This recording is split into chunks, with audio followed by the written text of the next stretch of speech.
বর্তমান সংসদে সরকার দলের মুখপাত্র স্বরাষ্ট্রমন্ত্রী জনাব সালাউদ্দিন সাহেব একটি ভাষা প্রয়োগ করেছেন যেটি ব্যাপক আলোচিত হয়েছে। অন্তহীন প্রতারণার দলিল। সত্যিকার অর্থেই অন্তহীন এক প্রতারণা হয়েছিল। সেই অন্তহীন প্রতারণা হয়েছিল জুলাই সনদ স্বাক্ষরের আগ মুহূর্তে, যখন জুলাই সনদ ঐক্যমত্য কমিশনের পক্ষ থেকে সবগুলো রাজনৈতিক দলের কাছে প্রেরণ করা হয়। সমস্ত রাজনৈতিক দলগুলো সেই জুলাই সনদ পাঠ করে তারা জাতীয় সংসদের দক্ষিণ প্লাজায় একত্রিত হয় স্বাক্ষর করার জন্য। আর সবগুলো দলকে অন্ধকারে রেখে বিএনপি এবং ঐক্যমত্য কমিশন এবং অন্তর্বর্তীকালীন সরকারের কিছু বিশ্বাসঘাতক ব্যক্তিবর্গ তারা অন্তহীন এক প্রতারণার খেলায় মেতে ওঠে। সেই অন্তহীন প্রতারণার ছিল এই, সকলের অজান্তে গোপন চুক্তির মাধ্যমে বিএনপির সাথে অন্তর্বর্তীকালীন সরকারের বিশ্বাসঘাতক অংশ তারা নতুন একটি ধারা সেখানে সংযুক্ত করে দেয় নোট হিসাবে।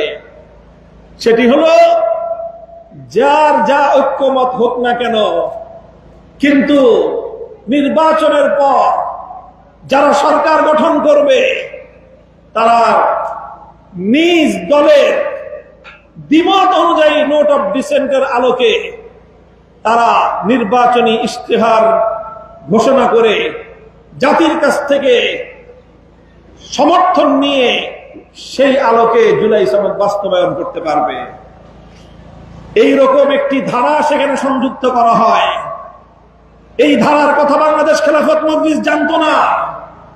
এই ধারার কথা জাতীয় নাগরিক পার্টি এনসিপি জানতো না, জুলাই যোদ্ধারা জানতো না। এই ধারার কথা বাংলাদেশ জামায়াতে ইসলামী জানতো না। এই ধারার কথা পীর সাহেব চরমনায়ের নেতৃত্বাধীন ইসলামী আন্দোলন বাংলাদেশ জানতো না। এই ধারার কথা জমিয়ত উলামায়ে ইসলাম আমাদের জানা মতে জানতো না। এই ধারার কথা আর কোন দল, কোন সংগঠন জানতো না। শুধুমাত্র বিএনপির সাথে অন্তর্বর্তীকালীন সরকারের বিশ্বাসঘাতক অংশে প্রতারণার মধ্য দিয়ে এই ধারা সংযুক্ত হয়েছে জুলাই সনদের মধ্যে। কাজে আজ আমি বলতে চাই, স্বরাষ্ট্রমন্ত্রীর অন্তহীন প্রতারণার কথা সেদিনই প্রতিফলিত হয়েছিল যেদিন পর্দার অন্তরালে বিএনপির মতো একটি ঐতিহ্যবাহী রাজনৈতিক দল অসাধু পন্থা অবলম্বন করে অন্তর্বর্তীকালীন সরকারের সাথে এই জাতির একটি অনৈতিক ঐক্যমত্য পোষণ করে গোটা বাংলাদেশকে, বাংলাদেশের জনগণকে যেদিন তারা বোকা বানিয়েছিল, সেদিনই প্রতারণার দলিল তাদের মধ্যে স্বাক্ষরিত হয়েছিল। সংগ্রামী সাথী ও বন্ধুগণ, এরপরে আমরা যখন দেখলাম জুলাই সনদ বাস্তবায়ন নিয়ে অনেক টালবাহানা চলছে, তখন আমরা রাজপথে নামলাম। জুলাই সনদ বাস্তবায়নের দাবি নিয়ে আমরা রাজপথে নেমেছিলাম, আপনাদের মনে থাকার কথা। আমরা রাজপথে আন্দোলন করলাম। এই জামায়াতে ইসলামী বাংলাদেশ, ইসলামী আন্দোলন বাংলাদেশ, বাংলাদেশ খেলাফত মজলিস, নিজামে ইসলাম পার্টি, এই সবগুলো দল পরবর্তীতে এখানে এবি পার্টি, এনসিপি, গণ অধিকার পরিষদ সহ বাংলাদেশের ম্যাক্সিমাম রাজনৈতিক দলগুলো ঐক্যবদ্ধ হয়ে রাজপথে যার যার জায়গা থেকে তারা দাবি তুলল জুলাই সনদ বাস্তবায়ন করতে হবে। এই গণদাবির মুখে শেষ পর্যন্ত বিএনপি সরকার, বিএনপি দল রাজনৈতিক দল হিসেবে ঐক্যমত্য কমিশনে অন্তর্বর্তীকালীন সরকারের মধ্যস্থতায় সকলের মধ্যে একটা ঐক্যমত্য প্রতিষ্ঠিত হলো। ঠিক আছে, জুলাই সনদ বাস্তবায়নের একটা রোডম্যাপ, একটা প্রক্রিয়া তৈরি করা হোক। সকলের আলোচনার মাধ্যমে সেখানে বিএনপি ছিল, এনসিপি ছিল, জামায়াতে ইসলামী ছিল, বাংলাদেশ খেলাফত মজলিস ছিল, ইসলামী আন্দোলন বাংলাদেশ ছিল, সকলে মিলেই জুলাই সনদ বাস্তবায়নের রূপরেখা তৈরি করা হলো। কি রূপরেখা? রূপরেখা হলো যে একটি সাংবিধানিক সংস্কার পরিষদ গঠন করা হবে। সেই সাংবিধানিক সংস্কার পরিষদের মাধ্যমে সংবিধান সংস্কার করা হবে। এই ব্যাপারে সকলে একমত হলো। সাংবিধানিক সংস্কার পরিষদ কিভাবে গঠিত হবে তার প্রক্রিয়া নিয়ে আলোচনা হলো। সকলের সম্মতির ভিত্তিতে প্রক্রিয়া নির্ধারণ হলো গণভোট হবে। সেই গণভোটে যদি হ্যাঁ জয়যুক্ত হয় তাহলে সংস্কার পরিষদ গঠিত হবে। তারা সাংবিধানিক সংস্কার পরিষদ, তারা পরিষদে বসে জুলাই সনদের ভিত্তিতে বাংলাদেশের সংবিধানকে তারা সংস্কার করবে। এই ছিল কথা। আমরা তখন দাবি করলাম, ঠিক আছে, এই গণভোটটা আগে অনুষ্ঠিত হোক, সংসদ নির্বাচন পরে অনুষ্ঠিত হোক। বিএনপি এবং তার সমমনা দলগুলো বলল যে না, একসাথে একদিনেই সংসদ নির্বাচন এবং গণভোট অনুষ্ঠিত হতে হবে। আমরা তখন আশঙ্কা করেছিলাম বিএনপি যদি সরকার গঠন করতে পারে তাহলে তারা এই গণভোটের রায় কার্যকর করাটাকে, তারা সংবিধান সংস্কার করার এই অঙ্গীকার বাস্তবায়ন করবে না। তাদের দ্বারা অঙ্গীকার ভঙ্গ হওয়ার মতো দুঃখজনক ঘটনা ঘটতে পারে। শেষ পর্যন্ত বিএনপির অনড় অবস্থানের কারণে একই দিনে গণভোট এবং সংসদ নির্বাচন অনুষ্ঠিত হয়। বাংলাদেশের মানুষ দেখেছে, জেনেছে। সেই গণভোটকে সামনে রেখে প্রথম বিএনপি সিদ্ধান্ত গ্রহণ করে তারা গণভোটে ন্যায়ের পক্ষে ক্যাম্পেইন করবে। সে মতে বাংলাদেশের প্রত্যেকটা এলাকায়, প্রতিটি সংসদীয় আসনে বিএনপির সাংগঠনিক চ্যানেলে না ভোটের পক্ষে ক্যাম্পেইন করার জন্য তাদেরকে বার্তা দিয়ে দেওয়া হয় এবং তারা তলে তলে না ভোটের পক্ষে ক্যাম্পেইন করা শুরু করে। এদিকে আমরা 11 দল রাজপথে গণভোটে হায়ের পক্ষে তুমুল আওয়াজ উত্তোলন করি এবং গোটা দেশের মানুষ তারা জুলাই বিপ্লবের চেতনাকে ধারণ করে। এমনকি বিএনপির অধিকাংশ মাঠের রাজনৈতিক নেতা কর্মীরা যারা শেখ হাসিনার ফ্যাসিবাদের দ্বারা আক্রান্ত ছিল, যারা রক্ত দিয়েছিল, জীবন দিয়েছিল, 15 বছর পর্যন্ত যারা নিজেদের বাড়ি ঘরে থাকতে পারে নাই, সেই বিএনপির মাঠ পর্যায়ের নেতা কর্মীরা পর্যন্ত গণভোটের পক্ষে, হায়ের পক্ষে তারা। বিএনপি যখন দেখলো এভাবে যদি আমরা ন্যায়ের পক্ষে নেমে যাই আম ছালা দুটোই হারিয়ে যেতে পারে, তখন তারা বিএনপির চেয়ারম্যান জনাব তারেক রহমান সাহেব তিনি ঘোষণা দিলেন, গণভোটে হায়ের পক্ষে ভোট দেওয়ার জন্য জনগণকে আহ্বান জানালেন। যেভাবেই হোক, যে কারণেই হোক, যে উদ্দেশ্যেই হোক, আমরা জনাব তারেক রহমানের গণভোটে হায়ের পক্ষে ভোট দেওয়ার এই আহ্বানকে ইতিবাচক হিসেবে বিবেচনা করতে চাই এবং 2026 সালের 12 ফেব্রুয়ারি নির্বাচনে এদেশের মানুষ ঐতিহাসিক ম্যান্ডেট দিল। প্রায় 70% মানুষ গণভোটে হায়ের পক্ষে মতামত দিল। শুধুমাত্র ফ্যাসিবাদের দোসর আওয়ামী লীগের কিছু নেতা কর্মী আর বিএনপির যারা সার্কুলার অনুযায়ী, নির্দেশনা অনুযায়ী না ভোটের পক্ষে ক্যাম্পেইন করেছিল,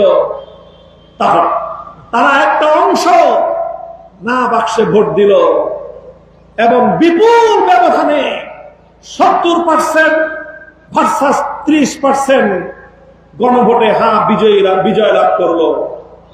সংসদ নির্বাচনে বিএনপি এবং তার মিত্র শক্তি মিলে 50% ভোট পেল আর গণভোটের হ্যাঁ বাক্স 70% ভোট পেয়ে বিজয়ী হলো।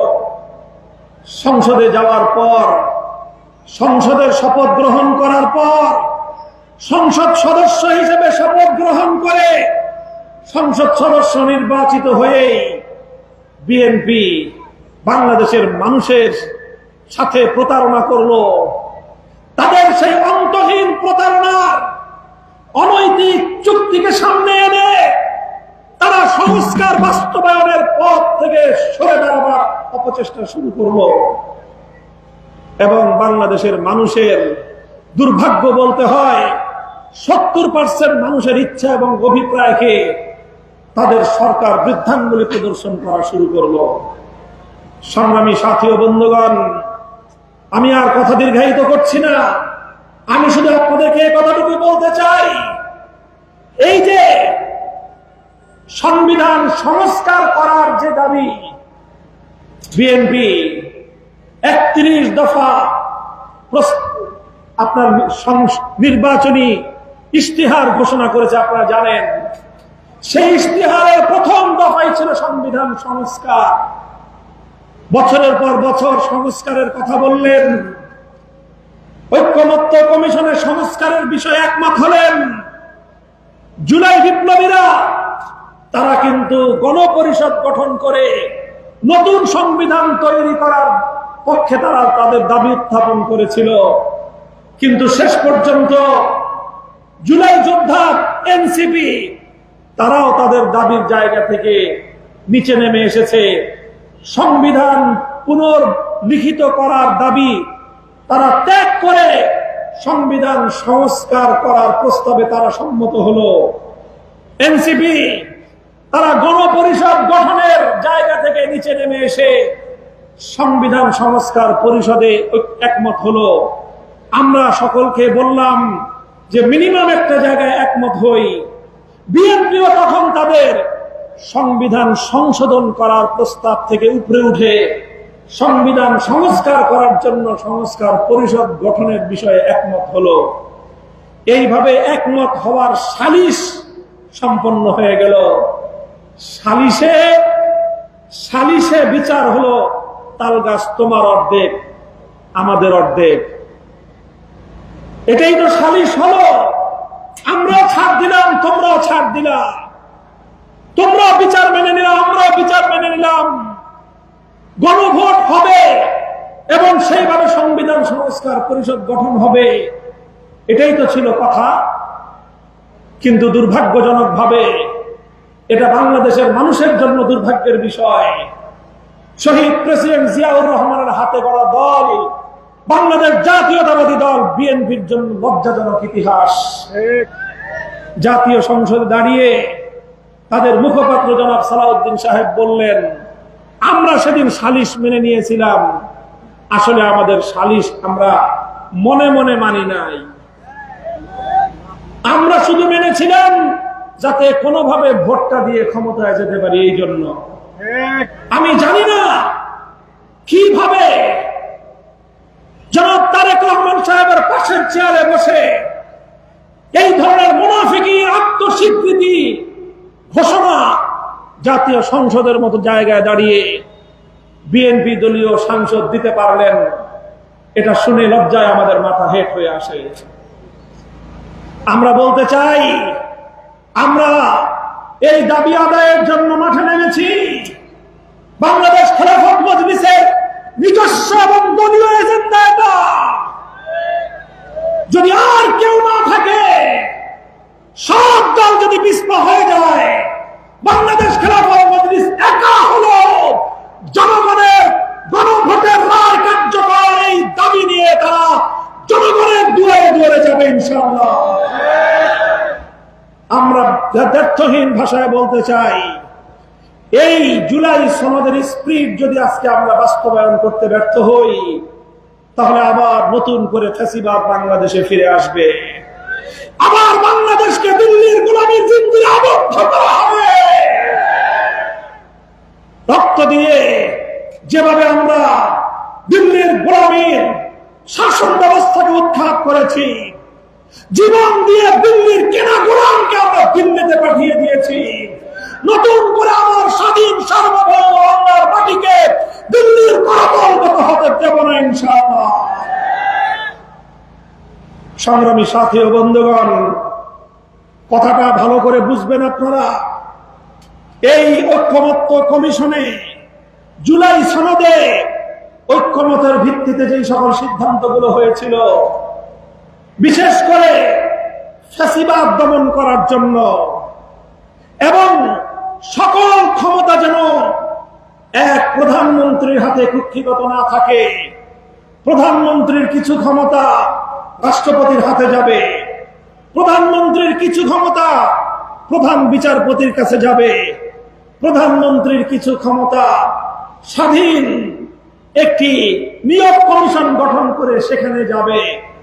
এইভাবে ক্ষমতার ভারসাম্য প্রতিষ্ঠার মধ্য দিয়ে প্রধানমন্ত্রী যেন দেশের নির্বাহী কার্যক্রমের দিকে মনোযোগী হতে পারেন, আর রাষ্ট্রের স্থায়ী যে কাঠামো গঠন হয় সেটা যেন দলীয়করণ না হয়, রাষ্ট্রের পুলিশ যেন দলীয় বাহিনীতে পরিণত না হয়, পাবলিক সার্ভিসে যারা চাকরি করেন সেই প্রশাসনিক লোকেরা তারা যেন দলীয় ক্যাডার বাহিনীতে পরিণত না হয়। এটার জন্যই জুলাই সনদে গুরুত্বপূর্ণ ধারাগুলো সংযুক্ত করা হয়েছিল। আমি আজ বাংলাদেশের এই প্রাণ কেন্দ্র এই পল্টন এলাকাবাসীর কাছে জিজ্ঞাসা করতে চাই, আপনারা কি বৈষম্যমূলক বাংলাদেশ দেখতে চান? আপনারা কি চান বাংলাদেশের মানুষ নিরপেক্ষ এবং স্বাধীন একটি নির্বাচন কমিশনের অধীনে তাদের ভোটাধিকার প্রয়োগ করুক? এটা কি আপনারা চান? আপনারা কি চান বাংলাদেশের বিচার ব্যবস্থা কোন দলীয় বাহিনীতে পরিণত না হোক? আপনারা যদি চান প্রধান বিচারপতি আগের মতো কোন দলের অন্ধ আনুগত্য না করুক, এটা কি চান? আপনারা যদি চান পুলিশ বাহিনী বিগত দিনের শেখ হাসিনার পুলিশ লীগে পরিণত না হোক, আপনারা যদি চান বাংলাদেশের প্রশাসনিক ক্যাডার এই প্রশাসনিক কর্মকর্তারা তারা বিগত দিনে শেখ হাসিনার মতো পাঁচাটা গোলাম না হোক, এটা যদি আপনারা চান জুলাই সনদ বাস্তবায়নের লক্ষ্যে গণভোটে রায় কার্যকর করার দাবি আদায় করে ঘরে ফিরতে হবে আমাদেরকে। আমরা সরকারকে স্পষ্ট বার্তা দিতে চাই, অত্যন্ত নিয়মতান্ত্রিক উপায়ে আমাদের যৌক্তিক বক্তব্য নিয়ে আমরা বাংলাদেশের প্রতিটি জনপদে যাব ইনশাআল্লাহ। এদেশের মানুষকে বোঝাবো, বলবো যে তোমাদের গণভোটের রায় কিভাবে অপমান করা হয়েছে। তাদেরকে বলবো তোমাদের 70% মানুষের গণভোটের রায়কে বৃদ্ধাঙ্গুলি প্রদর্শন করছে তোমাদের সরকার। আমরা বলবো, আমরা যা বলবো প্রকাশ্যে বলবো, আমরা মনের মধ্যে প্রতারণা রেখে জনগণের সঙ্গে ধোঁকাবাজি করব না ইনশাআল্লাহ। সেই সাথে আজ আপনারা নির্বাচিত হয়ে জনগণের মুক্তির বদলে বিভিন্ন উপায়ে নিত্য প্রয়োজনীয় দ্রব্যগুলোর দাম বৃদ্ধি করে বাজেটের আগেই কোনো আলাপ আলোচনা ছাড়াই একতরফা ভাবে তেলের দাম বৃদ্ধি করা, গ্যাসের দাম বৃদ্ধি করা, বিদ্যুতের দাম বৃদ্ধি করা, এগুলো সব সেরে তারপরে এসেছেন বাজেট নিয়ে।